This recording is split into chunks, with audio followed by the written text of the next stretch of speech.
Cut piece order के तहत भी हमको 2014 में आईजी की तनख्वाह मिल जानी चाहिए थी, हम 2019 में हमको मिली। एक मुद्दे को लेकर हम सुप्रीम कोर्ट तक जीते, अचानक एक नया मुद्दा उठ के आया जो कि हमारे अगेंस्ट चला गया दिल्ली हाई कोर्ट में, हम उसके खिलाफ फिर सुप्रीम कोर्ट में चले गए और सुप्रीम कोर्ट ने मई 26 में हमारा ओरिजिनल फैसला बरकरार रखा कि जो आपको मिला था वो बिल्कुल सही और वही मिलेगा, वहां भी पॉलिटिशियंस ने इंडिविजुअली सपोर्ट किया। No politician supported us. भगवान कृष्ण अब कद बड़ा अगर हुआ है, अगर उनकी एज बढ़ गई और उनके पास उस तरह का अनुभव आ गया तो उनके पास अब बड़े काम करने का टाइम है ना। मेरे कहने का है कि हमें बड़ी जिम्मेदारी लेने का टाइम आ गया। लेकिन सीमा सुरक्षा बल का जो प्रहरी था ना, वो होली के दिन मार्च 1971 को बांग्लादेश में पहुंच चुका।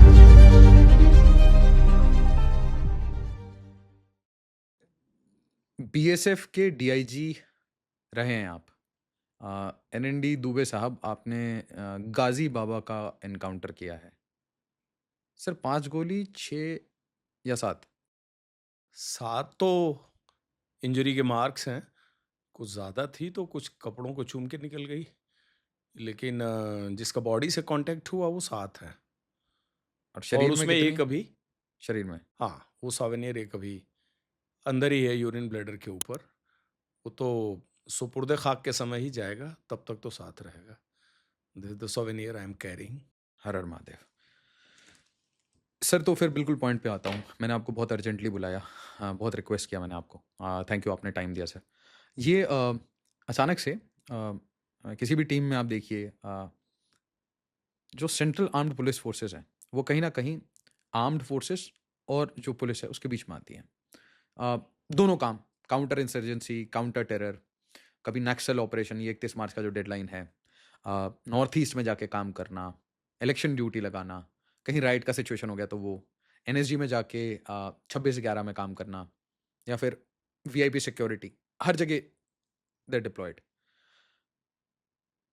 And the way I have understood, जितना मेरे को मिनिमल नॉलेज है उसमें मुझे समझ आया कि it is a officer led force, है ना। ऑफिसर लीड करते हैं और जो उस वुल्फ के जो पैक है, they believe in their officers. जवान अपने ऑफिसर को देखता है और अचानक से इन सब के ऊपर अगर एक बहुत पढ़ा लिखा, बहुत ही लिटरेट, बट जिसको कोई ऑपरेशनल एक्सपीरियंस ना हो, जो जंगल ना गए हो, जो ऑपरेशन ना किए हो, एक आईपीएस को ला के रख दिया जाए, तो क्या ये पूरे फोर्स के मोराल के लिए अच्छा है, बुरा है, क्या है? ऐसे समझाइए जैसे सर मैं 5th क्लास का बच्चा।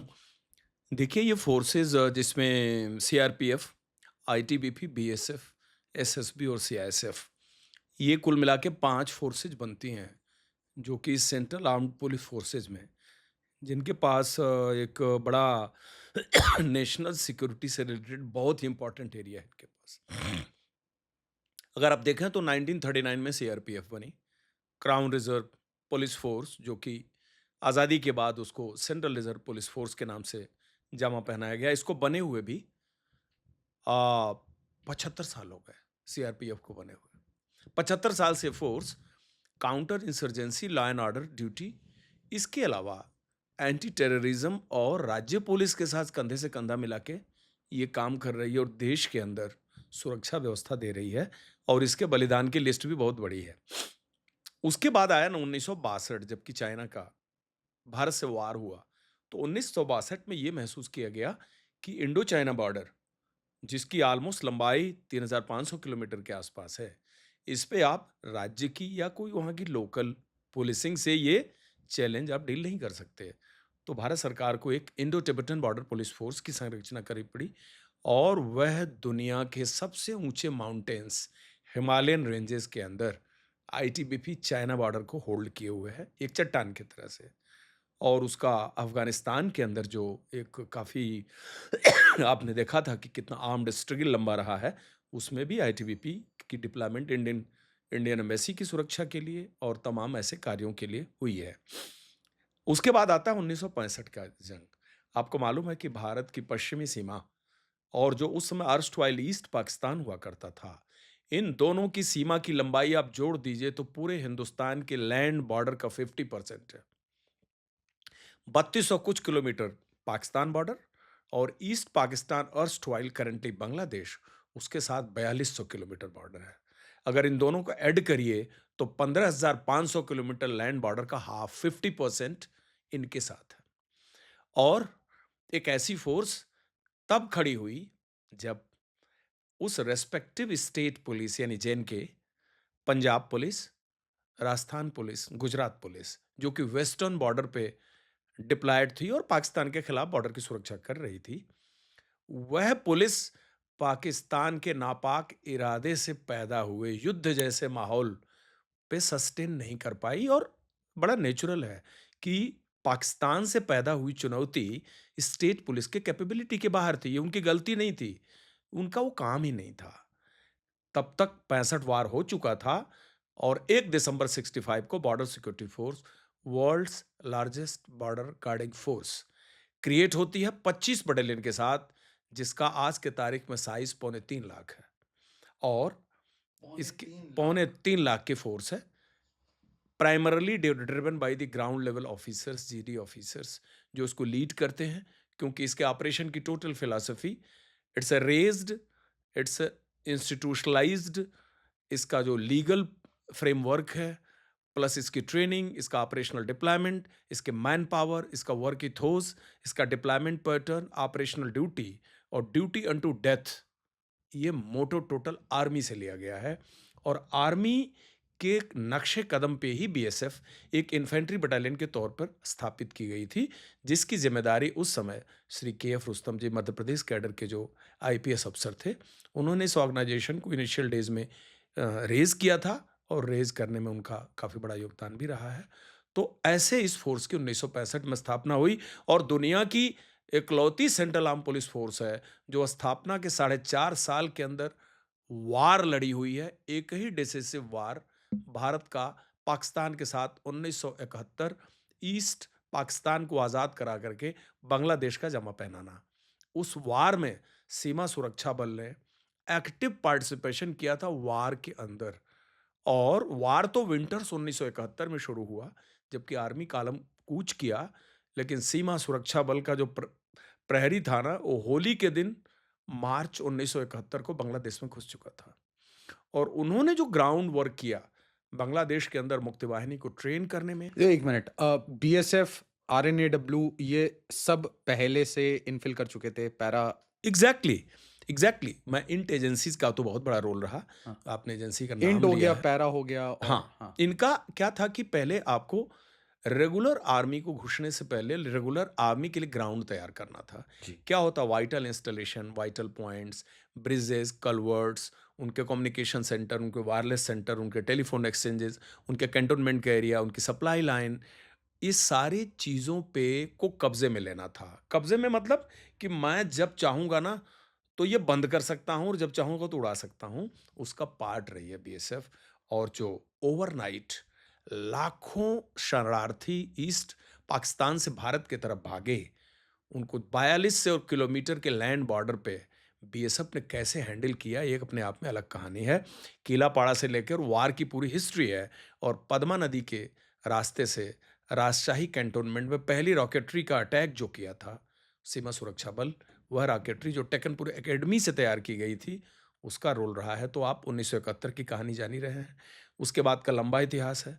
अ force to be reckoned with in internal security in Assam. 1900 Assam में भी। Assam operation rhino. असम में जब आंसू, आज के तारीख में असम के मुख्यमंत्री साहब इसी आंसू के मेंबर हुआ करते थे कभी। तो जो असम के अंदर उल्फा आंदोलन शुरू हुआ, तो उस उल्फा आंदोलन को हैंडल करने में ऑपरेशन राइनो बीएसएफ का कितना बड़ा योगदान रहा है, वो तो अभी चैप्टर, एक अलग चैप्टर है। लेकिन तब तक पंजाब ने खड़खड़ाहट कर दी और 1979 से लेके और 1992 तक पंजाब के अंदर जिस बॉर्डर के थ्रू पाकिस्तान ने जो रेला मचाया ट्रेनिंग का, आर्म्स अम्युनिशन का और ट्रेंड खाड़कुओं का, उस पंजाब के अंदर टेररिज्म लड़ने में बीएसएफ का चैप्टर है। लेकिन देखिए कि कश्मीर भी 1989 में शुरू हो गया था और एक ऐसा टाइम था कि 4 वर्ष तक बीएसएफ कश्मीर और पंजाब में एक साथ डिप्लॉयड थी। और 1993 में जब पंजाब का आतंकवाद स्लो डाउन हुआ, तब बीएसएफ एक्सक्लूसिवली कश्मीर की फोर्स बनी, जिसने आर्मी बटालियन के साथ, लोकल पुलिस के साथ, सीआरपीएफ के साथ और तमाम ऑर्गेनाइजेशन के साथ वहाँ डिप्लॉयड रही। लेकिन उस टेररिज्म को कंट्रोल करके 2026 का कश्मीर बनाने में 15 साल का जो बलिदान है बीएसएफ का, जिसमें 4000 तो सिर्फ शहादत है। क्या बात कर रहे हैं? और इसको 4000 शहादत और उसमें 5 टाइम्स आप मल्टीप्लाई कर दीजिए तो इतने लोग सीरियसली वुंडेड हैं, डिसेबल्ड हैं, इंजर्ड हैं। ये टोटल बीएसएफ के शहादत की हिस्ट्री रही है। और 71 वार में तो आपको पता ही है, महावीर चक्र से लेके वीर चक्र बीएसएफ के तमगे उनके सीने पे हैं और ये उसी को मिलता है जो एक्टिव वार का हिस्सा होता है। लेकिन आप ये भी देखिए कि 2000 में एसएसबी, जो कि पहले एक अलग रोल में होती थी, वो जब यूनिफॉर्म रोल में आई तो उसको नेपाल बॉर्डर की जिम्मेदारी मिली और वो सशस्त्र सीमा बल के नाम से बनी। और सीआईएसएफ का तो आपको बताने की आवश्यकता ही नहीं है कि न्यूक्लियर पावर से लेके इंडिया के जितने वाइटल इंस्टॉलेशन हैं, वाइटल पॉइंट्स हैं, जितने इंडस्ट्रियल हब्स हैं, जो कि हमारे एनर्जी सेक्टर्स है, उन सबकी आज के तारीख में सुरक्षा। इवन दिल्ली मेट्रो जो आपके सामने है, पूरे इंडिया के airports all are being guarded by central industrial security force. तो ये जो पांचों ऑर्गेनाइजेशन हैं, ये पांचों ऑर्गेनाइजेशन भारत की इंटरनल सिक्योरिटी की रीढ़ की हड्डी हैं।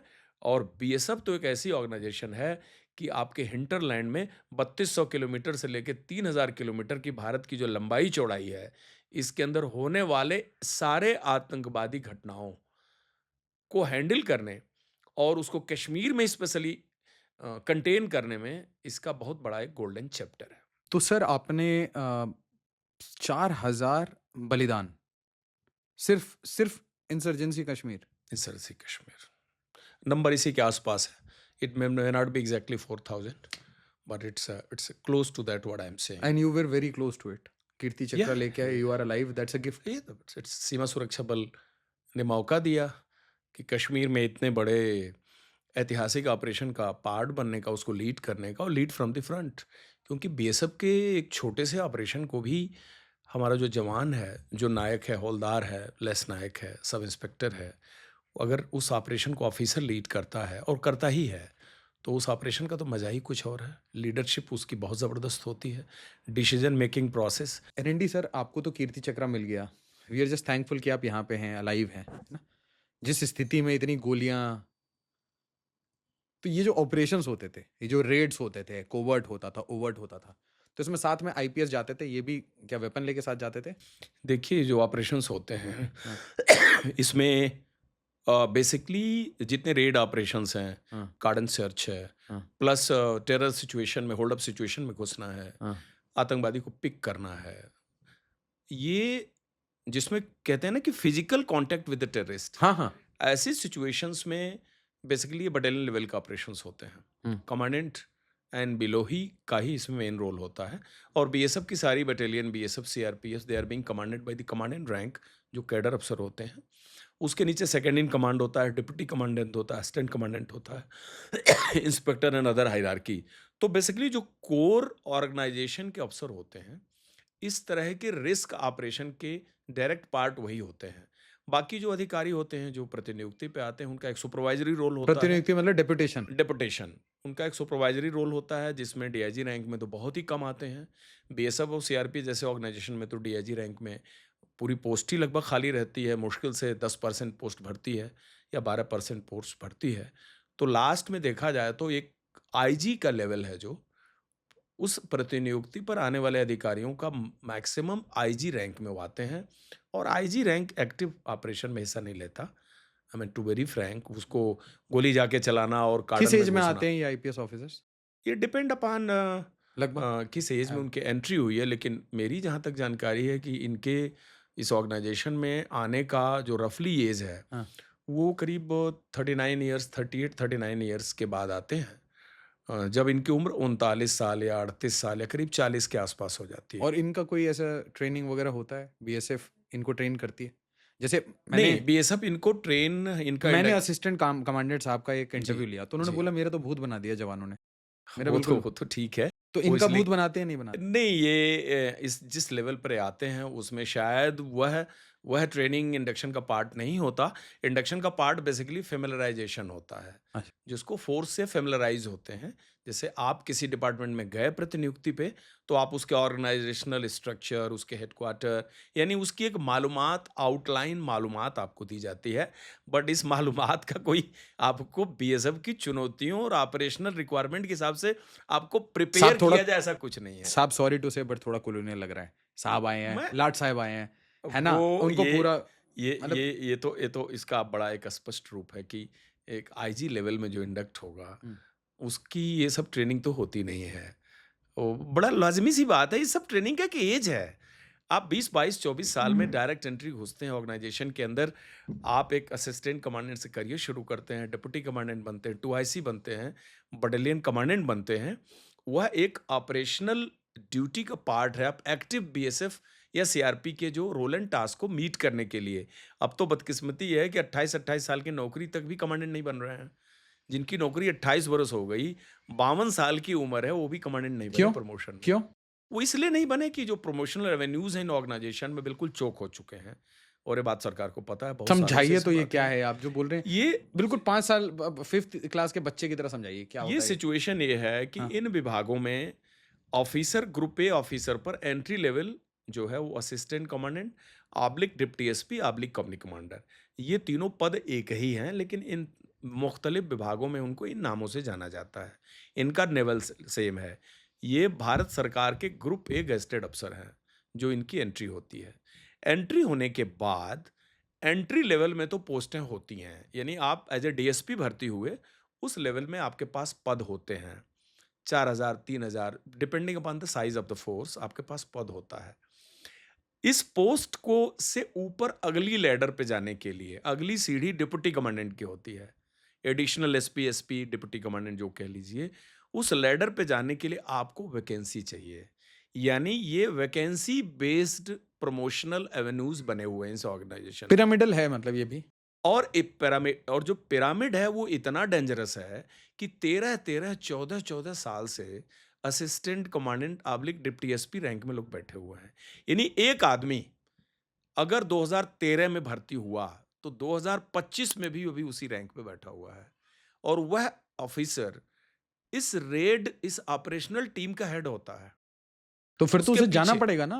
मतलब फिजिकली जाता है, लेकिन मोटिवेशन देखिए कि वो अगर 13 वर्ष से प्रमोट ही नहीं हुआ, हम 14वें साल में सेकंड इन कमांड बन गए थे, हमारी जब जनरेशन थी, क्योंकि उस समय जो प्रमोशनल एवेन्यूज में उस तरह की पोस्टें ऊपर के रैंक में थीं। हुँ, अब सवाल ये है कि आप इतनी बड़ी ऑर्गेनाइजेशंस का, इन सारी फोर्सेस का मिला के करीब 12,500 की स्ट्रेंथ है।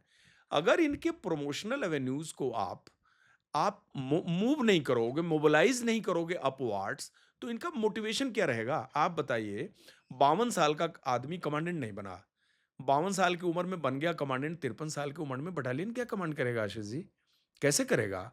उसको तो सिचुएशन में टेररिस्ट अंदर घुसे हैं, उसको तो घर घेरना है, फ्लश आउट ड्रिल करना है, आतंकवादी बाहर निकालने हैं, 1 टू 1 फाइट करना है। मैं सेकंड इन कमांड रैंक में मैंने गोली खाई जब मैं कमांडेंट था।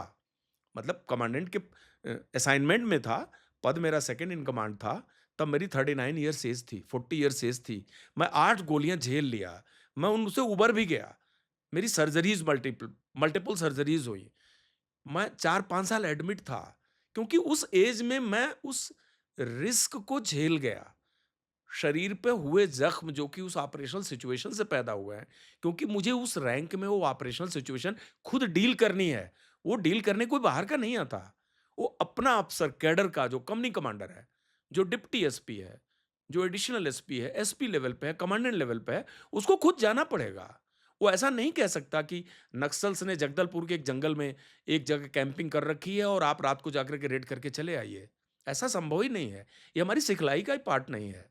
लेकिन आज के तारीख में 52 साल, 53 साल के अफसरों का प्रमोशन ही नहीं हो रहा है। चलिए वो सर क्या एक काम करेंगे आप सर मैं बताइए? ना थोड़ा इमोशनल है ये, बट मैं आपको ये कहना चाह रहा हूँ कि मैं सिविल सर्विसेज़ के बच्चों को पढ़ाता था, ठीक है? तो वो जो बच्चों को जो मैंने पढ़ाया मैंने एक कैरेक्टरिस्टिक्स आज जो देख रहा हूँ सिविल सर्विसेज़ का पर्टिकुलरली, आपसे मैं इस पे ओपिनियन नहीं माँग रहा, मैं बस अपना फीडबैक आपको बता रहा हूँ। या तो एक छोटे से रेड में 2 किलो सोना मिल जाता है, या तो यार 400 करोड़ की प्रॉपर्टी मिल जाती है, या तो ये रील बना रहे होते हैं, या तो कोई बॉलीवुडिया बन रहा है ना? और उसके बीच में आके इन्हें बीएसएफ भी कमांड करना है।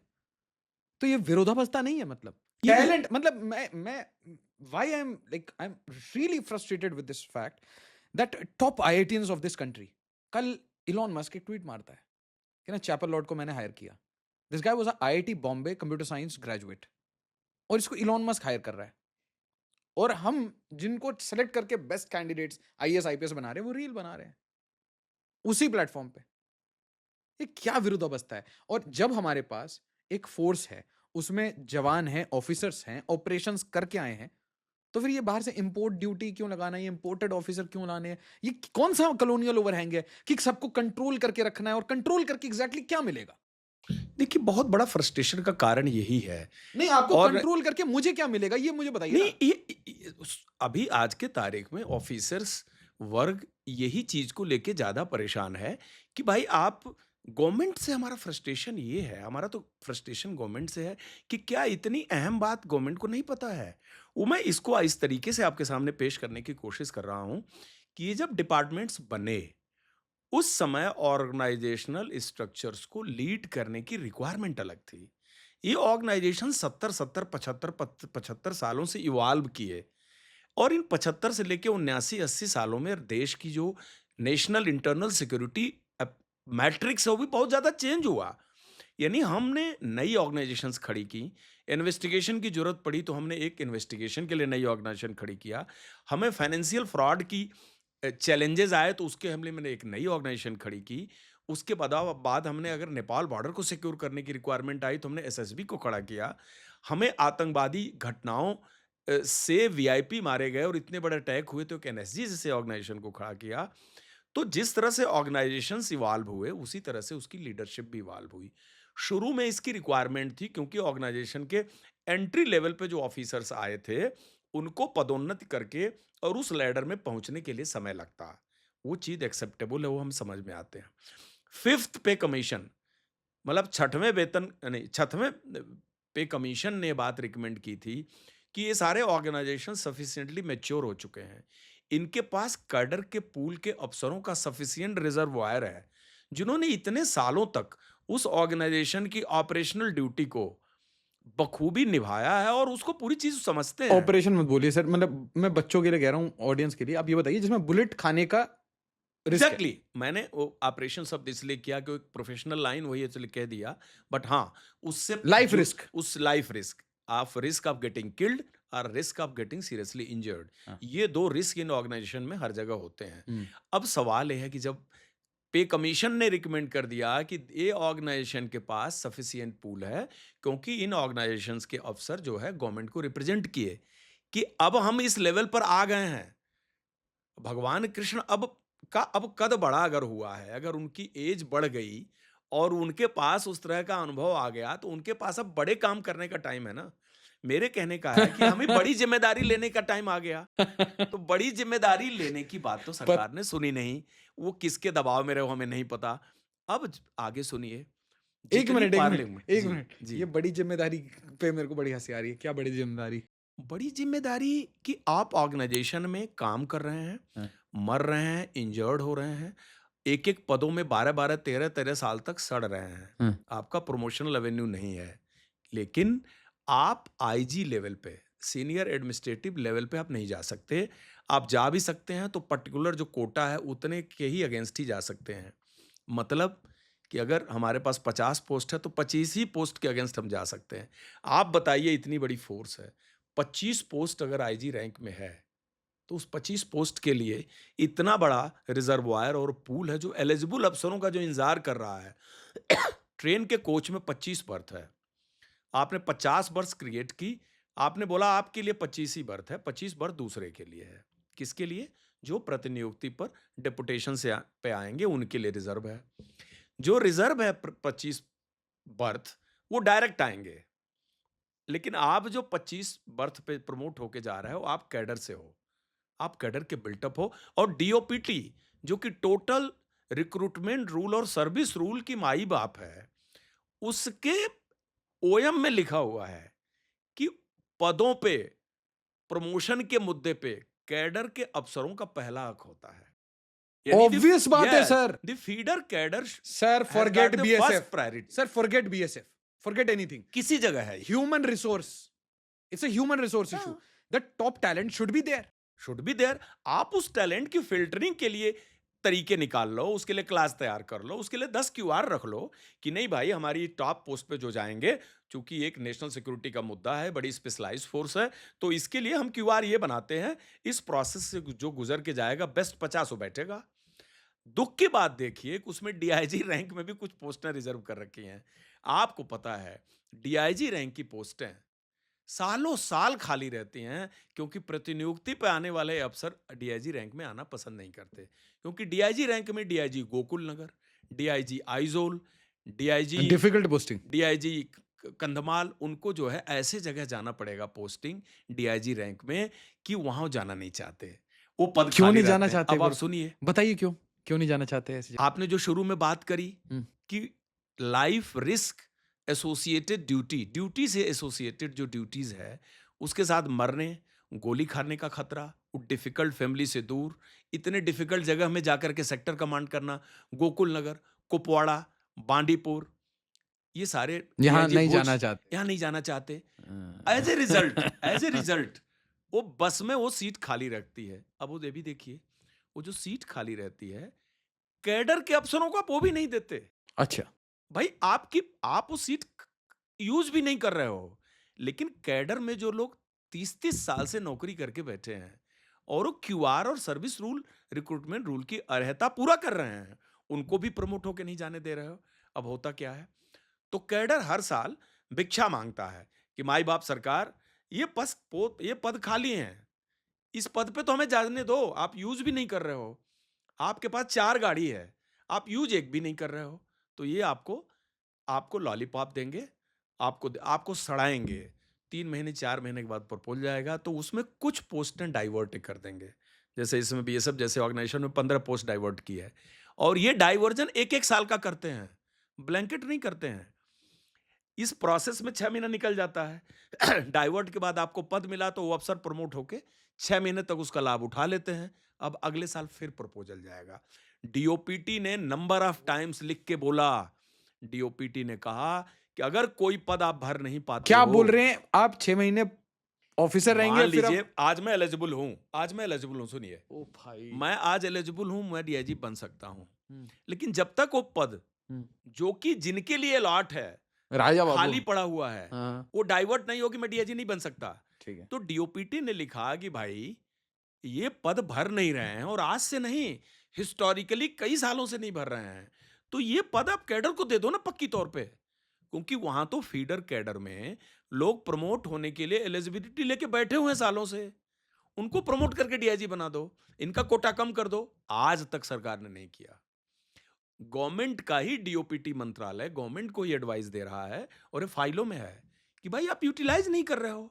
अब आगे सुनिए कैसे ये डेटा, तो कोई लॉबी है क्या जो ये काम रोक रही है? 100% लॉबी है। कौन सी लॉबी है? ये ये क्या तो है? सरकार को नहीं, मुझे ऐसा लगता है, the way I understand is देखिए दैट क्या है, there is a political master and there is BSF ये लॉबी एंड बीच में है, कोई लॉबी है। ये लॉबी ये है कि कोई भी इस पावर सेंट्रिक पोजीशंस को डिस्पजेस नहीं करना चाहता। सीधी बात है, हमारे जो कंटेम्प्रेरी हैं, या हमने जिनसे अपील करी, हम कोर्ट में जिस मुद्दे को लेके गए, वही लॉबी है। वो इसलिए कि वो कहीं न कहीं से सरकार में, देखिए हम समय मांगते हैं, हमको समय नहीं मिलता। हमको कहता है भाई आप बिठा के बात कर लो, आप रैशनल बात कर लो। दूसरी बात, आप प्रेस कॉन्फ्रेंस करते हो कि नहीं हमने तो ऑर्डर इम्प्लीमेंट कर दिए, वो इम्प्लीमेंटेशन ग्राउंड पे होता नहीं है। 2021 में 2021 में हम लोग 2016 में सबसे पहले क्या हुआ कि अपने डिपार्टमेंट के माई बाप आला से हमने अपील की, उनको पत्र दिया कि साहब हमारा स्टेग्नेशन है, हमारा करियर प्रोग्रेशन नहीं हो रहा है, हमें इन पदों पर प्रमोट होने दो। उस पर कोई एक्शन नहीं लिया गया। क्यों? क्योंकि मैं जिसको निवेदन दे रहा हूं, कॉन्फ्लिक्ट ऑफ इंटरेस्ट उसी से है, तो वो हमें सपोर्ट नहीं करता। कुछ लोग आपको प्यार से आपको आपका डीजी ही सपोर्ट नहीं सपोर्ट नहीं करता, किसी ने नहीं किया, हिस्ट्री अच्छा, में किसी ने नहीं तो ये किया। तो लंगड़ा, अच्छे डीजी ये तो आए, लंगड़ापन हो गया ना। अच्छे डीजी आए, अच्छा काम भी किया, लेकिन इस मुद्दे पे उन्होंने हमें आज तक सपोर्ट नहीं किया। तो सबसे पहले तो ये है कि हमें अपने विभाग से ही सपोर्ट नहीं मिला। आपकी बॉडी है सर, इसमें एग्जैक्टली इसमें मान लीजिए फुट सोल्जर्स हैं, जवान, फिर आपके ऑफिसर्स, फिर ये जो जवान प्रमोट होते गए, ऑफिसर्स प्रमोट होते गए, the head is always IPS. अगर हेड आपके साथ कोऑपरेट नहीं करेगा तो how the body will work? It's not working. हमने अपने रिट पिटीशन में हेड पोस्ट मांगा भी नहीं है। तो फॉर योर इन्फॉर्मेशन, क्या मांगा है? हम लोगों ने डायरेक्टर जनरल पोस्ट में कहीं लिखा ही नहीं है। हमने तो ये कहा कि हम organised group A service Bharat सरकार के पार्ट हैं। भारत सरकार ने जो 62-63 सेवाओं की सूची बना रखी है, उसमें बीएसएफ, सीआरपी, आईटीबीपी, सीआईएसएफ भी उसका हिस्सा है। तो जिस तरह से अन्य ऑर्गेनाइज्ड ग्रुप ए सर्विस अफसरों को आपने तनख्वाह और प्रमोशन का फायदा दिया है, आप सेम लाइन पर हमको दे दो। भारत सरकार कोर्ट में लड़ी हमारे खिलाफ कि ये ऑर्गेनाइज्ड ग्रुप ए सर्विस तो हैं, लेकिन ये ओ वाले नहीं हैं। कैसे? ये ओ वाले नहीं हैं। मतलब? ये ओ वाले कौन है, उन्हीं को पता है। हाँ। मतलब भारतीय पुलिस सेवा के नहीं है तो ये ओ वाले नहीं हुए। अच्छा। हमारे खिलाफ लड़े ये। लड़ने के बाद हम 2011 में कोर्ट में गए। हमारे खिलाफ मतलब हु इज फाइटिंग हु? आप बताइए। ये हम केस समझाइए ना, मतलब कुछ नहीं पता। देखिए क्या हुआ कि 2011 में हम कोर्ट में गए, ठीक है। दिल्ली हाई कोर्ट में गए। क्यों गए? क्यों गए? क्योंकि 2011 से पहले जितनी सरकारें आई, हम्म। किसी ने हमारे निवेदन को नहीं सुना। बावजूद इसके कि पे कमीशन की रिकमेंडेशन हमारे साथ थी, बावजूद मतलब इसके आपकी कि बात पार्लियामेंट- कांग्रेस ने भी नहीं सुनी, बीजेपी ने? किसी ने नहीं सुनी। कांग्रेस ने नहीं सुनी, इस सरकार ने भी नहीं। अच्छा, आईपीएस ने भी नहीं सुनी, आईएएस ने भी नहीं सुनी। मैं ऐसा कह सकता हूं, ये आपका वक्तव्य सही है, इसको मैं सपोर्ट करता बट हूं। जुडिशरी ने सुनी बात। जुडिशियरी ने 2011 में जब हमने रिट पिटीशन डाला, तो मैं जुडिशियरी उस पे ने आऊंगा। मीडिया ने 5 बरस तक हमारा कोर्ट में केस चला दिल्ली। मैं उस पे आऊंगा। मैं एक जी। बार पूछना चाह रहा हूँ स्टेक होल्डर्स, ताकि मैं समझूं। 100% जुडिशियरी ने सुना। जुडिशरी ने सुना। 100% जुडिशियरी ने सुना। मीडिया? और जुडिशियरी ने केस को समझा और भारत सरकार के पास डॉक्यूमेंटेशन, रिकॉर्ड, रिप्लाई, एनालिसिस का कोई हथियार नहीं बचा जो इन्होंने कोर्ट में पेश ना किया हो। इसके बावजूद भी वर्डिक्ट हमारे पक्ष में आया। तो क्या कोर्ट ने इन डॉक्यूमेंट्स को देखा नहीं किया? नहीं साहब, ऐसे ही जजमेंट दे दिया? साहब मैं ये पूरा एक बार ना क्रोनोलॉजी में पूछूंगा। जी। पहले मैं स्टेक होल्डर से एक बार पूछ जी। लेता हूँ। So sorry to cut you sir. मैं ये पूछ रहा हूँ कि आपको जुडिशरी ने सपोर्ट किया, जी। ब्यूरोक्रेसी ने नहीं सपोर्ट किया, जी। जी। पॉलिटिशियंस ने इंडिविजुअली सपोर्ट किया, या उन्होंने? पॉलिटिशियन सिर्फ जुबानी जुगाली करते रहे। ओ। हम लोग पक्ष विपक्ष सबसे मिले। हाँ। कम से कम 15-20 पॉलिटिशियंस के पास तो मैं भी गया हूं, उसका पार्ट रहा हूं। हाँ। सबने मुस्कुरा के हाथ मिलाया, सबने बड़े रंगीन गुलदस्ते उनको हमने पेश किए, हमको सोफा पे बिठाया, हमारी बात सुनी। उन्होंने हेल्पलेसनेस जाहिर किया। कुछ लोगों ने झूठी वादे भी किए, लेकिन उसको पूरा नहीं किया। चाहे वो पक्ष हो, चाहे विपक्ष हो, चाहे कोई भी सरकार हो, नो पॉलिटिशियन सपोर्टेड अस। उन्होंने एक सिंपैथी जरूर जाहिर की, हमारे साथ सहानुभूति जाहिर की, लेकिन करके उन्होंने कुछ नहीं दिया। अगर 2011 में हम कोर्ट में गए, इसका मतलब 2011 से पहले भी कुछ नहीं हुआ हमारे लिए। पे कमीशन आपको रिकमेंड कर रहा है, पे कमीशन कहता है, डीओपीटी रिकमेंड कर रहा है। और एक पार्लियामेंट कमेटी कहती है। साहब, एक पार्लियामेंट कमेटी के तो चीफ हमारे पी चिदम्बरम साहब ही थे, पूर्व गृह मंत्री, वो खुद ही थे। इन सारे पार्लियामेंट कमेटी में विद्वान लोग बिठाए जाते हैं। उन्होंने उसमें पूरी एग्जॉस्टिव रिपोर्ट लिखी हुई है कि कैडर के अफसरों का प्रमोशन लॉक जाम अब है। आ जाते हैं क्रोनोलॉजी पे। जी। अब मैं आपसे, क्योंकि लास्ट कोई एनजीओ, मीडिया ने सपोर्ट किया क्या? मीडिया ने थोड़ा बहुत सपोर्ट किया। मीडिया, बट अभी तक ये पहली limelight बात तो नहीं, पहली बात तो मीडिया ये पूरे कोर्ट केस के जंजाल में को समझना नहीं चाहता। कोई समझता भी है तो उसके पास समय नहीं होता। दूसरा, शायद उनके लिए प्रायोरिटी का मुद्दा नहीं होता। वो शायद ये कह रहे हैं कि हम ज़्यादा पैसा मांग रहे हैं, हम ज़्यादा पोस्ट मांग रहे हैं। दूसरी बात, हमारे क्या गुस्सा है अभी हमारे forces में? प्रतिद्वंदी? गुस्सा है, बिल्कुल है, फ्रस्ट्रेशन है। क्योंकि ये तो सारी एक्ट एंड रूल पे काम करने वाली फोर्स है, हाईली डिसिप्लिन्ड अंदर लोग में हैं। जैसे एक होता है ये तो काम करेंगे। मतलब बट फ्रस्ट्रेट होके करेंगे। बिल्कुल करेंगे साहब। आप बताइए, हमें, हमारे जैसा आदमी 12 बरस में एक रैंक में रहा, 12 बरस में डीआईजी रहा, उसी रैंक में रिटायर हो गया। अपने बैच का शुरू के 7-8 के लिस्ट, टॉपर लिस्ट में था मैं। मेरा बैच अगर 100 का है तो मैं नंबर 7 पे था। पोस्ट रही होती, मैं भी प्रमोट हो गया होता। और वो तो छोड़िए, जो कोर्ट ने हमको ऑर्गेनाइज्ड ग्रुप ए सर्विस से लिंक्ड फाइनेंशियल बेनिफिट दिया, इन्होंने वो तक नहीं हमको दिया। इन्होंने कहा कि नहीं, हम आपको रिक्रूटमेंट रूल के हिसाब से देंगे। अब रिक्रूटमेंट रूल क्या है? रिक्रूटमेंट रूल इन्हीं को बदलना था, उन्होंने भी नहीं बदला। यानी आपने रिक्रूटमेंट रूल बदला नहीं, और आप कह रहे हैं नहीं नहीं हम पुराने रूल के हिसाब से देंगे। तो कुल मिला जुला के इन्होंने कट पेस्ट करके आधा तिहा चौथाई थोड़ा बहुत दे दा के किसी किसी को For all कोर में references, I want to tell that any student who is preparing for civil services, they give these two exams. एक तो ये असिस्टेंट कमांडेंट का और एक सिविल सर्विसेज का. यूजुअली असिस्टेंट कमांडेंट पे एक लिमिट होती है एज की, तो they are very young people. 24 साल के पहले ये लोग निकल जाते हैं and they directly go to CRPF, ITBP, BSF, right. Opposite side में आप देखिए 5-6 अटेम्प्ट के साथ हम बूढ़े हो जाते हैं. 32 साल, 31 साल, 28 साल ऐसे हमारी नौकरी लगती है. बट सडनली जैसे ही मैं IPS बनूंगा, suddenly I overpower that colleague of mine और जूनियर ऑफ माइन और अ सीनियर ऑफ माइन, जो कि मतलब इन सर्विस तो सीनियर है बट एज में maybe we are on the same. Suddenly मैं उसको ओवर पावर कर जाऊंगा और उसके बाद मेरी पूरी लाइफ का ये एजेंडा रहेगा कि I should always be the boss. ठीक है, तो अचानक से आप समझिए 2 दोस्त हैं, एक असिस्टेंट कमांडेंट गया, एक IPS बना, और उसके बाद IPS आके ऊपर एंड में उसके एकदम सुपर सीनियर आके बन गया, DG बन गया या व्हाटएवर, राइट. तो that is the core issue. But इसमें what I want to hear is how the court has supported and how the legal battle has happened. तो अब सर उसके ऊपर हम ओके जो आपने ये जो सबसे इंपॉर्टेंट सवाल है उस पे मैं आऊँ उसके पहले मैं 2 मिनट लूँगा आपका उस बात पे जो आपने अभी कहा. हमारा किसी पर्टिकुलर सर्विस का प्रमोशन लेके किसी विभाग में टॉप पोस्ट पे जाने से हमें कोई आपत्ति नहीं है. उससे उससे मेरा कोई झगड़ा ही नहीं है, क्योंकि जो पुलिस सर्विस ज्वाइन करता है हर स्टेट पुलिस में वो अपने टॉप रैंक में जाता है, उसी को जाना चाहिए. उससे हमें कोई लेना देना नहीं, वो हमारा झगड़ा का विषय ही नहीं है. एक और बात बताऊंगा आपको कि ये इतनी बड़ी 10 लाख की सेंट्रल आर्म पुलिस फोर्सेज है, 10 लाख की. इसके सबके मुख्तलिफ ड्यूटीज हैं और सबके बड़ी क्रिटिकल ड्यूटीज है जो डायरेक्टली नेशनल सिक्योरिटी को इम्पैक्ट करती है. इन सारे ऑर्गेनाइजेशंस का अपना खुद का कार्डर है. ग्रुप ए सर्विस में डायरेक्ट एंट्री का इनका प्रोविजन है जो कि यूपीएससी के थ्रू होता है. अब सवाल यह है कि एक एस्पिरेंट यूपीएससी के थ्रू तमाम सर्विसेज आती हैं. मैं कभी नहीं कहता कि किसी को आईएएस की तुलना कर लेनी चाहिए कि मुझे उसके बराबर क्यों नहीं मिल रहा है, क्योंकि एक आईएएस आता है उसके सर्विस के अपने तरीके हैं, प्रमोशन का रूल है, प्रिविलेजेस हैं. इवन ग्रुप ए सर्विसेज में भी आईएएस को बाकी तुलना में 2 साल का प्रिविलेज मिलता है. There is no issue. भारतीय पुलिस सेवा के भी अधिकारी जो आते हैं उनका भी अपने अपने स्टेट में ग्रो करने का अधिकार है, वो कर रहे हैं. हमारे साथ दिक्कत यह है कि हमारे ऑर्गेनाइजेशन में इन ऑर्गेनाइजेशन का कार्डर ही अपने आप में बहुत मजबूत कार्डर है, जिसके पास एक्सपीरियंस, एक्सपर्टीज की कोई कमी नहीं है, विल टू डू की कोई कमी नहीं है.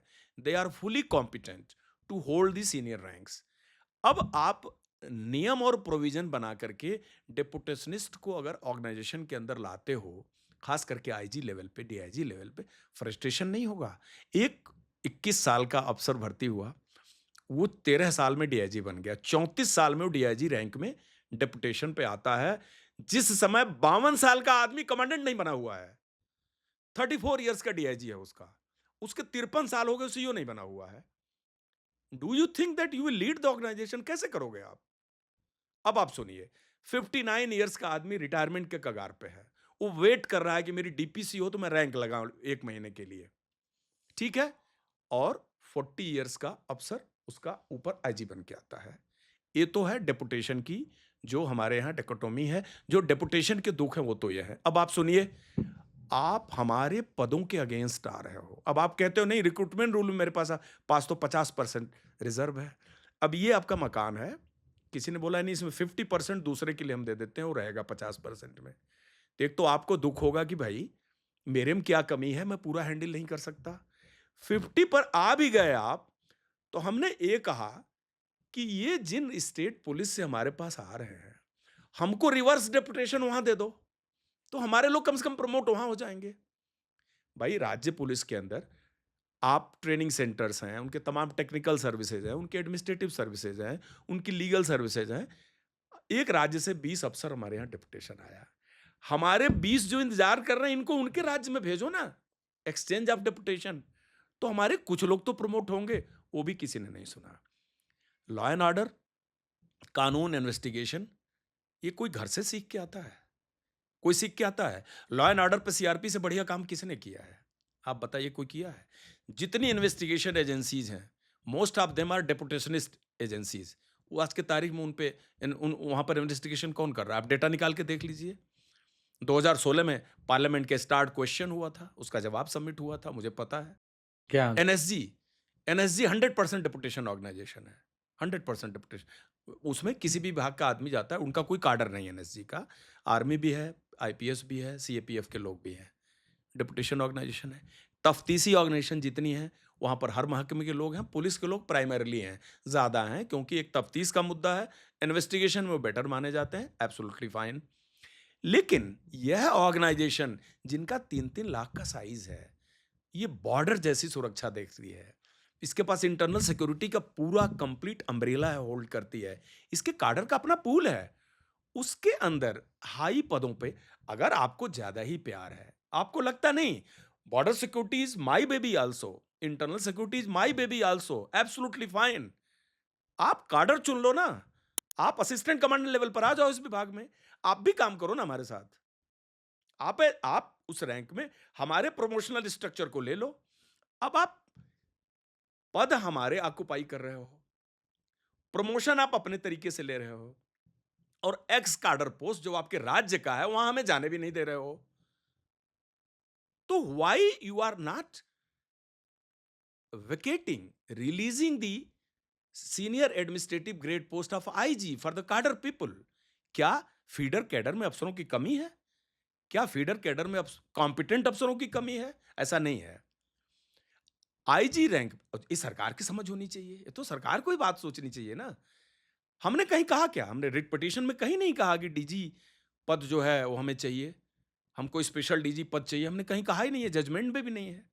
जजमेंट आईजी लेवल तक की बात करता है, आईजी और डीआईजी लेवल तक की बात करता है। ये क्या सिस्टम है कि डीआईजी लेवल की आईपीएस को अलॉटेड पोस्ट भरती ही नहीं है और आप उसको वैकेंट रखे हो? काडर में लोग, हजारों लोग खड़े रखे हैं उसके प्रमोशन के लिए, इससे उनको फायदा देते क्या नहीं है? हो। इससे क्या मिलता है आपको? इससे फायदा किसको? ये डीओपीटी का ऑर्डर है। अगर वो पद इतने टाइम तक ना भरे जाएं तो पद को डिमोलिश मान लिया जाए। वो भी कभी इंप्लीमेंट नहीं होता, क्योंकि ये पद तो सृजित हुए हैं ऑपरेशनल नीड को पूरा करने के लिए। वो पद को तो आप हटा नहीं सकते। तो अब देखिए, वो जो पद खाली तो रहते हैं ना, ऑपरेशनल एफिशिएंसी इससे खराब हो रही है? 100% खराब कैसे होगी। कैसे एक एग्जांपल देके ये खराब इसलिए हुई कि there is a command structure in the forces. अच्छा, एक मिनट, मेरे को एक बार रैंक वाइज प्रमोशन करके रैंक बताइए। वाइज अगर आपको बोले तो ऑफिसर ज्वाइन करते हैं आप असिस्टेंट इन कमांडेंट, सारी फिर फोर्सेज में बेसिक बटालियन, बटालियन एक बेसिक यूनिट होती है। हम्म, बटालियन के अंदर हेडक्वार्टर होता है, कंपनीज होती है, प्लाटून होती है, सेक्शन होती है। अब ऑफिसर लेवल ग्रुप ए शुरू होता है गेस्टेड अफसर से सेंट्रल गवर्नमेंट में। कुछ विभाग में इसको डीएसपी बोलते हैं, कुछ में कंपनी कमांडर बोलते हैं, कुछ को असिस्टेंट कमांडेंट बोलते हैं। इन चारों डिपार्टमेंट, पांचों की बात मत कर रहा हूं, जो कि इंटरनल सिक्योरिटी सीआईएसएफ देखती है। उसके बाद बॉर्डर के मैटर ये 3 फोर्सेज देखते हैं, और जो इंटरनल सिक्योरिटी है, लॉ एंड ऑर्डर, वो सीआरपी देखती है। तो इनमें पदों का बंटवारा यह है कि assistant commandant is the entry grade. यह वो लेवल है जहां एंट्री करता है अफसर। यूपीएससी का जो आपका स्टूडेंट तैयारी कर रहा है, वो यूपीएससी के थ्रू असिस्टेंट कमांडेंट लेवल पर एंट्री करेगा। यहाँ उसका करियर शुरू होगा। जब ये शुरू होगा करियर, यहाँ से वो ग्रो करता है। तो नेक्स्ट रैंक होती है डिप्टी कमांडेंट की। तो जो असिस्टेंट कमांडेंट है वो बेसिकली कोर काम वो करता है ग्राउंड पे। सारी चीजें ग्राउंड की वो हैंडल करता है, काम सीखता है, काम करता है, ऑपरेशनल आउटपुट वो देता है। डिप्टी कमांडेंट लेवल पे दोनों का मिक्स है, थोड़ा सुपरवाइजरी रोल भी आ जाता है और ऑपरेशनल रोल तो होता ही है। अगला रैंक आता है सेकेंड इन कमांड, यानी वाइस प्रिंसिपल। किसी इंस्टीट्यूशन के प्रिंसिपल के नीचे जो पद है, तो ये सेकेंड इन कमांड की पोस्ट होती है। सेकेंड इन कमांड के पोस्ट पे वो कमांड के absence में कमांड भी करता है, और कमांड की प्रेजेंस में कमांड को सपोर्ट भी करता है, और नीचे के लोगों को लेके चलता है, जिसको बटालियन में उसको मदर का दर्जा देते हैं कि he is a septic, he is a layer between command and the lower level. फिर वो ग्रो करके कमांडेंट बन जाता है और पूरे बटालियन का इंचार्ज होता है। उसके ऊपर डीआईजी आता है। तो लगभग 3 से 4 बटालियनों के ऊपर एक डीआईजी होता है। अच्छा, डीआईजी का टोटल रोल सुपरवाइजरी रोल होता है, उसका कोई कॉम्बैट रोल नहीं होता। He has to supervise, he has to see the things are running properly. और 3-3 सेक्टरों के ऊपर एक आईजी होता है। जैसे नॉर्दर्न सेक्टर है, सेंट्रल सेक्टर है, वेस्टर्न सेक्टर है। बीएसएफ का जैसे कश्मीर फ्रंटियर है, जम्मू फ्रंटियर है, राजस्थान फ्रंटियर है, गुजरात फ्रंटियर है, पंजाब फ्रंटियर है, साउथ बंगाल है, नॉर्थ बंगाल है, त्रिपुरा है, शिलांग है, मिजोरम है। ये सारे फ्रंटियर्स हैं। ये बीएसएफ के इन फ्रंटियरों को आईजी कमांड करता है। आईजी लेवल पे अब आ जाता है पद। आप बन सकते हैं आईजी? नहीं, मैंने बनना मुझे तो बनाया नहीं, क्योंकि नहीं मतलब बनते हैं? हाँ, हाँ, मैं तो एलिजिबिलिटी, जैसे मैं 2011 का डीआईजी हूँ। हाँ। 2011 का डीआईजी बीएसएफ के रिक्रूटमेंट रूल के हिसाब से वो एलिजिबल है 3 साल बाद आईजी बनने के लिए। तो अगर हमको पद दिया जाता तो हम 14 लास्ट में बन गए होते, 15 में बन गए होते। हम 2022 में बिना बने रिटायर हो गए। हम तो डीआईजी बन भी गए। 52 साल में कमांडेंट नहीं लोग बने हैं। 14 साल में असिस्टेंट कमांडेंट, डिप्टी कमांडेंट नहीं बन रहा है। अरे बाप रे बाप! ये है लॉक जाम। बेसिकली इन वजह से कोर्ट में गए थे कि भाई सुनो, ऑर्गेनाइजेशन बढ़ गई है, अफसरों का पूल बढ़ा है, और कौन सी किस टाइप की ड्यूटी नहीं है जो इन फोर्सेज नहीं किया हो। Hmm. Part of war, hmm, no war no peace situation on the borders. Hmm, 15,000 kilometre border पे ये बैठी हुई है। हुँ। उसके बाद ये ऑर्गेनाइजेशन कश्मीर हैंडल कर रही है। 1989-90 सफीने को आप जिस तूफान से लेके आए, आज 2026 में आप होटल बुक करते हैं और जाते हैं, I mean barring some tragic incident like Pahalgam, hmm. उस कश्मीर को आप इस जगह वापस लाए हैं। आर्टिकल 370 एबोर्गेशन की भी सिचुएशन तक लाई फोर्स ने।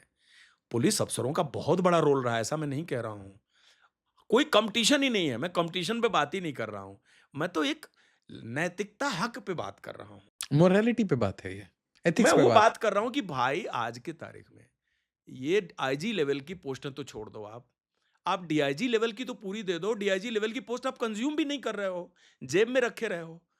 आपको T20 का 8 टिकट जेब में लेके बैठे हो, एक आदमी देख रहा है 7 वेस्ट कर रहे हो। Is it a ego thing ego भी फ्रॉम है, द और अपर साइड की मैं मुझे यूज़ लगता भी है नहीं करूँगा? मेरा मेरा एक मैं यूज़ नहीं करूँगा मैं, पर तुम्हें मुझे दूँगा भी नहीं। मुझे लगता है कि सरकार इतनी नासमझ तो नहीं है। गवर्नमेंट को एक बड़ा डिफरेंट पर्सपेक्टिव ब्रीफ किया गया है किसी और ने। किसी और ने, और जो पर्सपेक्टिव चलिए ब्रीफ एक किया काम है। करिए, अब बी द डेविल्स एडवोकेट। जी, let's say I am a politician and now be that devil. क्या ब्रीफिंग ऐसी दोगे कि भाई मेरे को ऐसा लगेगा कि नहीं, ठीक ठीक कह रहा है, इनको क्यों पोस्ट दें? कि नहीं साहब, ये सीएपीएफ हैं, इनके ऊपर तो एक कमांड ऐसा होना चाहिए भारतीय पुलिस का, और वही इन जगहों में होना चाहिए जिससे सरकार के माइंड में होता है। और एक चीज़ बड़ी साफ बात है, शायद ये लोग जो पीपल जो लेजिस्लेटिव बैठी हुई है, जो एक लीडरशिप है, जो लोग पॉलिटिकल बैकग्राउंड से आते हैं, जो देश चला रहे हैं, जो पार्लियामेंट चला रहे हैं, विधानसभा चला रहे हैं, ये सब पॉलिटिकल क्लास के लोग होते हैं। मुझे कहीं ऐसा लगता है कि शायद हम लोग उनके इतने मकसद के नहीं हैं, हम उनके लिए इतने पर्पसफुल नहीं हैं। वो हमारे में वो लाभ नहीं देखते जो दूसरों में देखते हैं। हमसे मिलते हैं सीनियर लोग, अच्छा आप डीआई साहब हैं, आप आईपीएस हैं। उस समय ऐसे लगता है जैसे आप अपार्थीड जैसी फीलिंग होती है। जैसे आप किसी से मिलते हैं और मिल के उसकी कास्ट पूछ दीजिए, फील नहीं होता आपको? तो उनको कहीं न कहीं लगता है, और अगला क्वेश्चन पूछते हैं, आप रिटायरमेंट के नज़दीक होंगे आप तो? मगर उनको लगता है कि अभी डीआईजी रैंक का है, रिटायर ही होगा, ये कब्र में पाँव लटका करके बैठा होगा, करियर वाइज भी हमारे लिए कुछ कर नहीं सकता। मतलब कहीं न कहीं इसकी समझ को स इसकी समझ को एब्ज़ॉर्ब करके इस पे एक न्यायोचित निर्णय लेने वाला जो क्लास है, जो पॉलिटिकल क्लास है हमारा, वो कहीं न कहीं बहुत गलत ब्रीफिंग का शिकार है, और उसको ये कहा गया है कि नहीं साहब, हम इन ऑर्गेनाइज़ेशन से, इन पदों से हट गए तब तो आसमान गिर जाएगा, ये फ़ोर्स सँभलेगी नहीं। ये फोर्स तख्ता पलट कर देगी। ये मतलब सँभलेगी नहीं, जो भी कह लीजिए। क्या ऐसा संभव है? पता नहीं, मेरे तो एक हमारे पॉडकास्ट देश में में हमारे मुझे जो देश में बताया ऐसा गया, संभव है? मैं एक बार आपको वो बोलता हूँ, आप बताइएगा कि मैं क्या। जिस ऑर्गेनाइजेशन को बिलॉन्ग करता हूँ, हाँ। उस ऑर्गेनाइजेशन ने राइट्स करने वाले महकमों के भी हथियार छीन के जमा किए हैं। हिस्ट्री पढ़िए, दिल्ली पुलिस ने हड़ताल किया था। दिल्ली पुलिस का राइट अप पढ़ लीजिए। किसने कंट्रोल किया दिल्ली में? बीएसएफ ने कंट्रोल किया। दिल्ली पुलिस राइट कर रही थी। हाँ, हाँ, आप हिस्ट्री पढ़िए ना। अच्छा। आप गूगल करिए, आपको मिल जाएगा। ईयर ईयर नहीं, कभी कोई दिल्ली आइडिया पुलिस ने राइट जब किया तो भाई आपने सीमा सुरक्षा की मदद, नहीं। ईयर क्या था ये? बीएसएफ की मदद क्यों ली भाई? किस साल? आपको समझा के तो चुप करा लेना चाहिए था। ये कब हुआ है सर? अरे मैं बता रहा हूँ आपको। आप जस्ट मेरे निकलने के बाद गूगल करिएगा ठीक है। कि दिल्ली पुलिस के राइट्स का क्या ईयर है। नहीं। मेरे कहने का अर्थ है कि ऐसे ऐसे मौकों को जिन फोर्सेज ने डील किया, हाँ। साहब कश्मीर हमने बचाया, कोई रिसोर्स नहीं मांगा कि सरकार से रिसोर्स मांगे बगैर किया। कभी भी ये फोर्स डिमांड नहीं करने गई कि हमको ये चीज़ दोगे तो हम काम करेंगे। हम लोग बीएसएफ एक्ट एंड रूल के तहत काम करते हैं। हमारा एक्ट एंड रूल उतना ही कड़क है जितना आर्मी का एक्ट एंड रूल है। नहीं मैं तो हम ड्यूटी से हट के कहाँ जाएँगे साहब? मुझे मुझे तो कुछ मेरा और तो भी सिंपल ये है, मैं एरंडी तो सर जान के आप सर्च करिए और ऐसा और उस ये भी सर्च करिए कि उसको उस चीज़ को हैंडल किसने किया? सीमा सुरक्षा बल, they handle in your daily city, Delhi शहर के नीचे। आप इस चीज़ को सर्च करिएगा और मुझे कॉल करिएगा कि आपने सही कहा। ठीक है। सर मैं आपको 2 बात ऐसी प्रूवन फोर्स हैं हाँ। जो जिनके त्याग का इतिहास इतना लंबा है, जिनकी कहानी नहीं लिख सकते, उनके अफसरों के प्रति ये सोचना कि ऑर्गेनाइजेशन नहीं चला सकते, ये तो ऑर्गेनाइजेशन के लिए कॉम्पिटेंट नहीं है। अरे भाई 12.5 लाख फोर्स, 12,500 अफसरों की फोर्स है। इस फोर्स में 500 लोग भी काबिल नहीं हैं, जो उन पदों पर बैठ के ऑर्गेनाइजेशन चला लें। आप पूरा कश्मीर हैंडल कर रहे हैं। हमने आपको बताया कि उस सेवा के लोग सुपरवाइजरी लेवल पर आते हैं। कटिंग एज पे कौन काम करता है? वह कमांडेंट जो आज 52 साल नौकरी पूरा होने के बाद भी सीओ पद पे नहीं पहुंच पा रहा है। तो ये ग्रीवांस नहीं है, ये बात कोर्ट में जाएगी नहीं। अब मैं अब मैं कोर्ट पे आता हूं। जब हमारी एक न सुनी गई तो 2011 में हम लोग रिट पिटीशन दाखिल किए दिल्ली हाई कोर्ट में। उसमें बीएसएफ, सीआरपी, आईटीपी, एसएसबी सारे अफसर थे, सबकी अलग अलग रिट थी 5 वर्ष तक। और उस रिट में हमने सारा वही डॉक्यूमेंट पेश किया जो भारत सरकार का डॉक्यूमेंट था, ओपन डोमेन में था। क्या सर्विस मैटर पे कोई व्यक्ति अपना कोई डॉक्यूमेंट पेश कर सकता है? असंभव है। वो तो सरकार का ही पेपर था। 2016 में हमारे पक्ष में फैसला हुआ कि ये ऑर्गेनाइज्ड ग्रुप ए सर्विस हैं। इनको ऑर्गेनाइज्ड ग्रुप ए सर्विस का दर्जा ऑलरेडी था। कोर्ट ने ये नहीं कहा मैं दर्जा दे रहे हैं, उन्होंने कहा है तो ऑलरेडी हैं। जैसे आप एसी फर्स्ट का टिकट लेके प्लेटफॉर्म पे घूम रहे हो, ट्रेनें आ रही जा रही, आपको बर्थ ही नहीं मिल रही है, तो आप 5 साल बाद रेलवे के पास गए, भाई हमें बर्थ दो, तो बोले यार ऑलरेडी आपका है। तो कोर्ट ने हमको दे दिया और ये भी कहा कि इससे जुड़े हुए वित्तीय लाभ भी इनको दिए जाएं। जबकि सरकार ने कोर्ट में नेल एंड टूथ अपोज किया कि भाई ये ऑर्गेनाइज ग्रुप पे सर्विस नहीं, ये ओ वाले नहीं है। बोले ये ओ हैं लेकिन ये ओ वाले नहीं है। अब ये ओ हैं और ओ वाले नहीं है तो सरकारी जवाब दे। ये हमारे अच्छा खिलाफ कुल मिला के प्रॉब्लम ये है कि you are not armed forces and you are also not group A services. हम आर्मी है नहीं, हाँ। आर्मी नेवी एयरफोर्स हम है नहीं। हम्म, तो भारतीय सशस्त्र सेना का तो वैसे ही हमको कोई लाभ नहीं मिलता। हम्म। सशस्त्र सेना सोचती है कि ये तो सिविलियन है, भाई उनके नजर से हम सिविलियन है तो ठीक है हैं। जबकि उनके साथ हम वार लड़ते हैं। ठीक। ऑपरेशन सिंदूर में बीएसएफ की 3 शहादत हुई है, बीएसएफ के 3 वीर चक्र हैं ऑपरेशन सिंदूर में। बीएसएफ ने 3260 किलोमीटर बॉर्डर की एक सीमा चौकी नहीं छोड़ी, जो भी आपके 1 साल पुरानी भी कहानी नहीं है। ये तो हमारा आर्मी के साथ। दिवाली मना दी। ऑपरेशन पराक्रम में हम डटे रहे। हम्म। करगिल के टाइम में बीएसएफ की बटालियन चोर बाटला से लेके नीरू गुरेज दराज जो बीएसएफ का डिप्लॉयमेंट था, ये तो हिस्ट्री में आप सर्च कर लीजिएगा, सारा मिल जाएगा मैं जो कह रहा हूँ। कहीं से बीएसएफ हिली नहीं, कहीं हटी नहीं। आपने पंजाब में डाला, पंजाब ठीक करके आई, कश्मीर में डाला, कश्मीर ठीक करके आई, नक्सल में इन फोर्सेज को डाला। बड़ी खुशी की बात है कि हमारे माननीय गृह मंत्री ने बोला है कि 31 मार्च तक नक्सलवाद खत्म हो जाएगा और जो इंडिकेशंस आ रहे हैं उससे लग भी रहे हैं खत्म हो जाएगा। वाह। बिल्कुल वो सांस ले रहा है अंतिम। हम्म, तो ये ऑर्गेनाइजेशन सारी प्रूवन ट्रैक रिकॉर्ड की फोर्स हैं हम्म। और दुनिया के सबसे चैलेंजिंग बॉर्डर को हैंडल करती हैं। टेरर अटैक पूरे इंडिया में कहाँ कहाँ हुआ, और ये टेरर अटैक जब हुआ तो सारे टेरर अटैक से जुड़ी हुई चीज़ों को भी किसने हैंडल किया? इस ऑर्गेनाइजेशन ने हैंडल किया, पुलिस के साथ कंधा से कंधा मिला करके। Absolutely there is no problem. अब जब 16 में सरकार हमारे खिलाफ अपील में चली गई सुप्रीम कोर्ट में, बोली जो जजमेंट है दिल्ली हाई कोर्ट का हम उसे इंप्लीमेंट नहीं करेंगे। सुप्रीम कोर्ट में साहब हम लड़े 16 से लेके 19 तक। जुलाई 2019 में सुप्रीम कोर्ट ने भी फैसला हमारे पक्ष में दिया। उसने किया कहा कि बिल्कुल सही निर्णय है और इनको ये इस इम्प्लीमेंटेशन के हकदार हैं, इनको ऑर्गेनाइज ग्रुप ए सर्विस का दर्जा है, इनको फाइनेंशियल लाभ भी मिलना चाहिए और सर्विस मैटर में मोबिलिटी इन दी रैंक्स भी इनको अलाउड है। ये बात 2019 की है। भारत सरकार ने प्रेस ब्रीफिंग भी कर ली। पीआईबी में मिस्टर प्रकाश जावड़ेकर साहब ने खुद बयान दिया उस समय। 19 की कहानी खत्म हुई। 19 के बाद इन्होंने पूरे कोर्ट केस को गुगली मार दिया, एक स्पिन 19 मार में दिया। क्या बयान दिया था? उन्होंने बोला कि ऐसा जजमेंट आया और भारत सरकार इसे इम्प्लीमेंट करने जा रही है। अच्छा, पीआईबी में मतलब बयान है, आपको सर्च कर लें। 19 में पॉजिटिव था। हाँ, हाँ, पॉजिटिव नहीं, पब्लिक में ऐसा बोला। अच्छा, पॉजिटिव तो 26 में भी नहीं है, अच्छा, पॉजिटिव 11 में भी नहीं था, अच्छा, पब्लिक कंजम्पशन के लिए बोला। अच्छा। ठीक है, हम भी आश्वस्त हो गए कि अब तो इम्प्लीमेंट होने जा रहा है। उसके बाद भारतीय पुलिस सेवा एसोसिएशन ने भारतीय पुलिस सेवा एसोसिएशन इसमें आईपीएस एसोसिएशन। हाँ इम्प्लीट कर गई थी। इन लोगों ने कोर्ट में एक स्पिन बॉल क्रिएट किया और हाई कोर्ट में दोबारा गए कि नहीं साहब, इस जजमेंट को इस नज़रिए से शायद नहीं देखा गया है। इनकी रिट एडमिट हो गई। एडमिट होने के बाद वो फैसला हमारे पक्ष में नहीं था। सोचिए, एक मुद्दे को लेकर हम सुप्रीम कोर्ट तक जीते, अचानक एक नया मुद्दा उठ के आया जो कि हमारे अगेंस्ट चला गया दिल्ली हाई कोर्ट में। हम उसके खिलाफ फिर सुप्रीम कोर्ट में चले गए और सुप्रीम कोर्ट ने मई 26 में हमारा ओरिजिनल फैसला बरकरार रखा कि जो आपको मिला था वो बिल्कुल सही और वही मिलेगा। वहां भी ये हार गए। हारने के बाद सुप्रीम कोर्ट ने जजमेंट में लिखा है, जजमेंट में, कि इनको ऑर्गेनाइज ग्रुप ए सर्विस से जुड़ी हुई जो चीजें हैं 6 महीने के अंदर with in a period of 6 month आपको इंप्लीमेंट करिए फ्रॉम टुडे। वर्ड में लिखा है फ्रॉम टुडे। उसके बाद उन्होंने लिखा कि यह प्रपोजल डीओपीटी 90 दिन के अंदर क्लियर करेगी फ्रॉम टुडे। फ्रॉम टुडे उसका लास्ट शब्द है।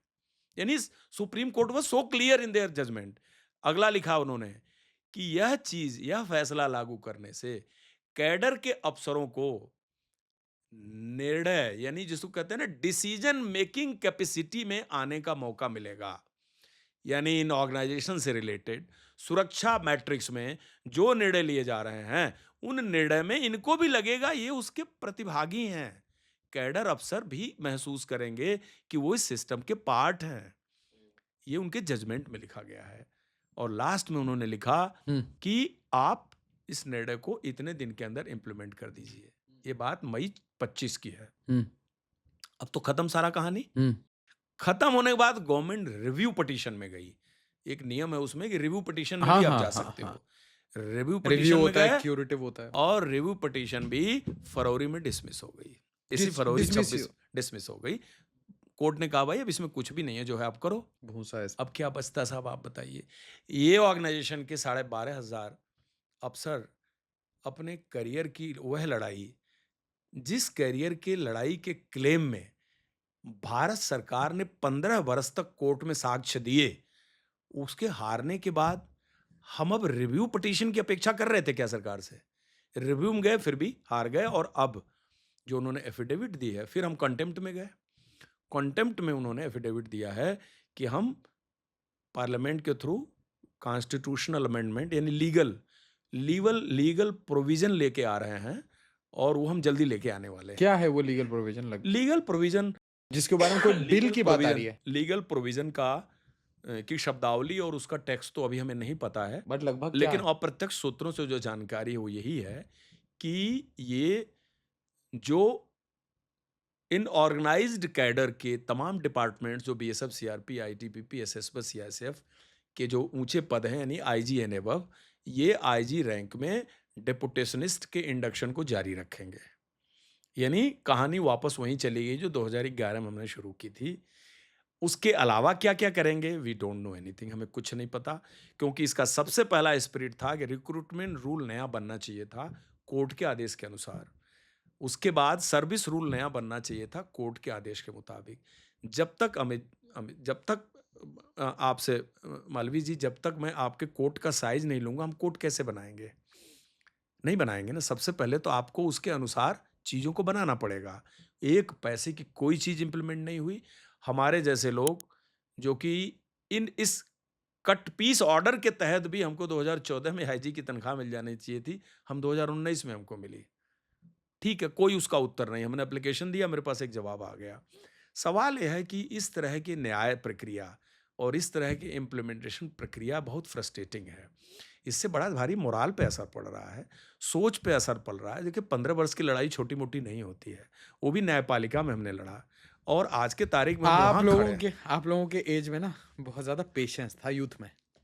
आज के जो नए लोग हैं वो इतना इतना दिन तक वेट नहीं करेंगे, जो ये होता ना कि सर वेट कर रहे हैं 12 साल 13 साल, दे विल ऑलवेज थिंक यार कोई ऑप्शन मिलेगा हम बाहर निकल जाएंगे। एक गवर्नमेंट को इसको एक रिजॉल्व करना चाहिए, इमोशनल बैठ बातें होती हैं। के रिजॉल्व करना चाहिए। कौन सी बड़ी बात है? इन ऑर्गेनाइजेशन के लोगों से मिलके, रिटायरीज के मिलके, जो सर्विंग में हैं उनसे मिल करके एक इनफॉर्मल टॉक करना चाहिए, एक उनको समझने की कोशिश तो करनी चाहिए। हमारा आप लोग पर्सपेक्टिव गए नहीं कहीं पे? कोई हियरिंग का मौका नहीं देता, कोई मिलता ही नहीं है, दस्तूरी जवाब करके टाल देता है। दस्तूरी जवाब कुछ मतलब कुछ क्या होता है? ठीक है, हम देख रहे हैं, हम कर रहे हैं, we are examining, we will definitely do नहीं, so whatever this the statement comes best from policy. Officer, ऐसा, हाँ, ऑफिसर या पॉलिटिशियन? नहीं, ऑफिसर्स, पॉलिटिशियन से भी अच्छा। मिले, पॉलिटिशियन, सिटिंग पॉलिटिशियन से भी मिले, टॉप पे जो बैठे हैं उनसे भी मिले, लेकिन कोई भी इस पे और कुछ लोग असहाय महसूस करते हैं, हेल्पलेस, कहते नहीं हम कुछ नहीं कर सकते इस मुद्दे में। रीजन?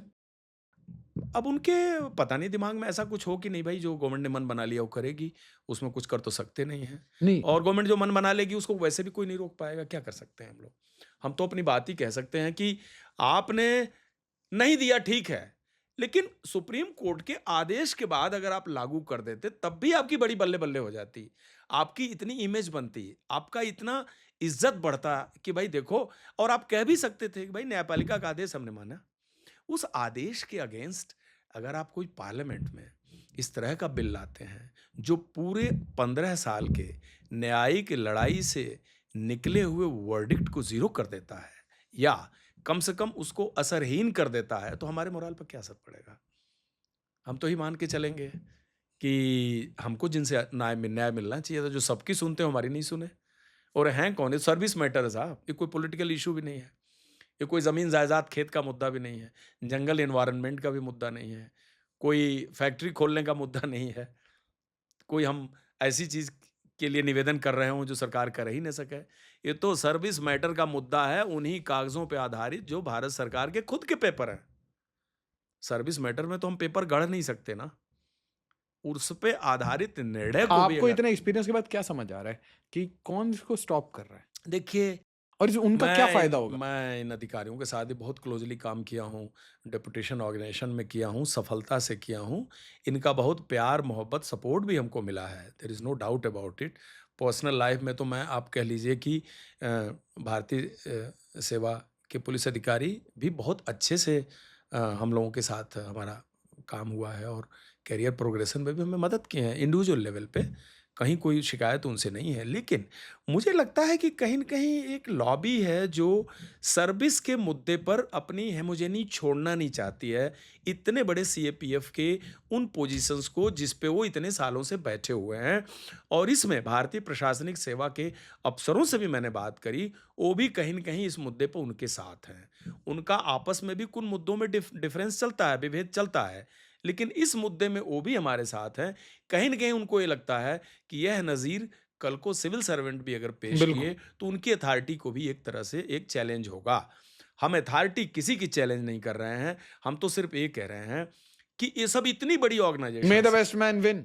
यस, इतनी बड़ी ऑर्गेनाइजेशंस हैं जिसमें लोग तैयार हैं लीडरशिप पे काम करने के लिए, आप उनको काम करने दीजिए, उनको मौका दीजिए। ये सब पता नहीं सर, मुझे सर्विस रूल नहीं समझ आ रहा, बट मुझे ये लगता है कि if there is IPS he wants to come to BSF and on deputation, get the training route, get the training करिए। हमारा तो ये कहना था भाई, आप करियर एडॉप्ट कर लो ना, आप राइट फ्रॉम बिगनिंग आप उसमें ऑप्शन दे दो हाँ कि मैं अपनी करियर ही इस विभाग में शुरू करना चाहता हूँ, हाँ तो कर लो। हाँ जी। अभी एक मुद्दा लेके आते हैं सेंटर स्टेट रिलेशन, ये बोलते हैं नहीं, अलग अलग एजेंसी अलग अलग राज्यों से समन्वय स्थापित करने क्यों के लिए आप लोग हमारा नहीं कर रहना पाते क्या? जरूरी। कौन सी अरे एजेंसी? भाई, हम जब टेररिस्ट के साथ यूपी, अपने एजेंसी हम यूपी के रहने वाले, हम थार में नौकरी कर लिए, उस राजस्थान में, हम पंजाब में कर लिए, हम कश्मीर में कर लिए, वो कौन सा मेरा राज्य था? राज्य छोड़िए सर, जो दूसरी बात, हम एक्सपीरियंस और एक्सपर्टीज देते हैं बीएसएफ को, जो टेररिस्ट ठीक है है, उसके साथ कर लिए ना, तो बस दीजिए। बाकी सब वही। एक्सपीरियंस और एक्सपर्टीज दीजिए। हम लोग, पूरी भारत की पुलिस जाके एफबीआई से भी एक्सपीरियंस एक्सपर्टीज लेती है, बाकी एजेंसी से भी लेती है। दैट डजंट मीन कि उनकी पोस्ट पे बैठी हुई है भाई। आप एक्सपीरियंस एक्सपर्टीज लो ना, कोई दिक्कत नहीं। ये बस सही है। कुछ हमारे पास भी एक्सपीरियंस है, आप ले लीजिए, कुछ आप हमें दे दीजिए, वो It's भी like नहीं है। सील टीम के साथ आके पैरा एसएफ ट्रेन कर रही है, डजंट मीन कि सील टीम का भाई सीओ आके लीड करना नहीं करे, चाहिए। वो नहीं कर सकते ना आप। डम वाली बात तो है। लोगों को दुख इसी बात का है, लोग इसी बात को लेकर डिमोरलाइज्ड है, फ्रस्ट्रेटेड है। ये और आपने मुझे जो वर्ड बोला फ्रस्ट्रेटेड, और इससे ज्यादा डिमोरलाइज। डिमोरलाइज्ड हैं, और डिमोरलाइज फोर्स ये देश के लिए अच्छी बात नहीं है। नेशनल राष्ट्रीय सुरक्षा के लिए भी अच्छी बात नहीं है। इसको कहीं न कहीं उन्हें सोचना चाहिए इस मुद्दे पर। लास्ट क्वेश्चन है सर मेरा। इसमें अब मैं थोड़ा सा let me B the devil's advocate. अब आप हैं साहब, अब आप हैं पॉलिटिशियन साहब। देखिए, फौज बहुत पॉपुलर है, ठीक है, वो आपसे ज़्यादा स्मार्ट है, अच्छे दिखते हैं, अच्छा काम करते हैं, एक्शनेबल वर्क है उनका हर जगह, दे आर कटिंग एज। जो काम आपसे नहीं होता साहब 30 दिन में, वो काम 1.5-2 दिन में काम करके कर देते हैं। हॉस्पिटल हो गया, ब्रिज बनाना हो, रेस्क्यू करना हो, एनीथिंग फॉर दैट मैटर। फौज आती है और सारा काम कर देती है। True. Sir already they are too popular, हुँ? Already they are too popular true, साहब। ट्रू, ट्रू, ठीक है ट्रू। साहब, आप पॉलिटिशियन हैं सर अभी। अब साहब फौज कभी पाकिस्तान जैसा खुदा ना खास्ते हो गया तो हमारे पास CAPF है साहब। अब फौज तो सर हमें वहाँ घुसने नहीं देगी, ठीक है। अब साहब इनको भी ना हमें छोटे छोटे पीसेस में अलग करके रखना है, ठीक है साहब। कंट्रोल है, SSB, ये वो बहुत सारे नाम रख देंगे, काम एक ही होगा, एक दूसरे को। और इनके जो फंक्शनल पोजीशन है जहाँ पे हमें इनकी इंटेल और इनका खबर, ये क्या सोच रहे हैं, क्या कंट्रोल मूड है, मैकेनिज्म, कंट्रोल मैकेनिज्म। वहाँ पे भी हमें साहब रहना पड़ेगा। ये दो, ठीक है। और सर इन सब को ओवरसी करने के लिए, आपके और इनके बीच में समन्वय स्थापित करने के लिए हमें IAS चाहिए। अगर ये आपसे डायरेक्ट बात करेंगे साहब, तो दुनिया जब आप पब्लिक में आप खड़े होंगे तो आपके साथ फौजी खड़े होते हैं तो फौजी ज़्यादा स्मार्ट लगेंगे, पॉपुलर भी ज़्यादा होते हैं। तो आपको कहीं ना कहीं थोड़ा बैलेंस करना पड़ेगा। हम सर थोड़े नॉर्मल टाइप के दिखते हैं, हम आपके साथ रहेंगे तो आप ही पॉपुलर रहेंगे। जी साहब, दैट्स माय एडवाइस। आपने तो पॉलिटिशियन के जवाब भी दे दिया, आप सवाल भी दिए, जवाब भी किए, लेकिन खाली ये सर हाउस ऑफ कार्ड्स मैं है। इस पॉलिटिशियन को दूसरे साइड में रख के कहता हूँ कि साहब, हमारी पोजीशन किसी से कंपटीशन की नहीं है। Army is a big brother, they definitely deserve all the support and all the respect which they are getting. We also respect them. किसी सर्विस या इंडियन पुलिस सर्विस से भी हमारा कोई उनसे ऐसा टकराव नहीं है, ना उनके प्रति कोई हमारी इल फीलिंग है। हमारा तो सिर्फ ये कहना है कि इतने बड़े इनजस्टिस में जब हम सर्च करते हैं तो हम आप ही का चेहरा देखते हैं। आप अपना उस आईना से चेहरा हटाइए और हमको हमारा ड्यू दीजिए। आप खुद को एक ऐसे जगह पे रख के सिस्टम को करेक्ट सूचना देने का सोचिए।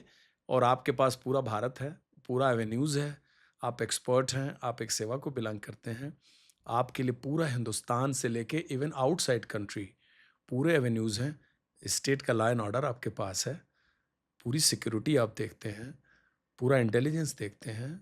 Those areas are good enough for those officers to work and to have an exchange of experience and expertise. लेकिन जो बॉर्डर मैनेजमेंट का मुद्दा है, लॉ एंड ऑर्डर का मुद्दा जो CRPF के पास है, इंडस्ट्रियल सिक्योरिटी है, उनका खुद का अफसरों का एक बड़ा पूल है, उनके अपने एस्पिरेशंस हैं और वो कहीं एक्सपीरियंस एक्सपर्टीज़ में किसी से कम नहीं है। उनको आप मौका दीजिए और आप मिलके काम करिए, अच्छा काम करिए। शायद देश की सुरक्षा के लिए ज़्यादा बेहतर होगा। लीडरशिप को तो कहीं कोई चुनौती ही नहीं है। लीडरशिप तो एक ही है। Thank you sir. Thank you so much, thank you so much.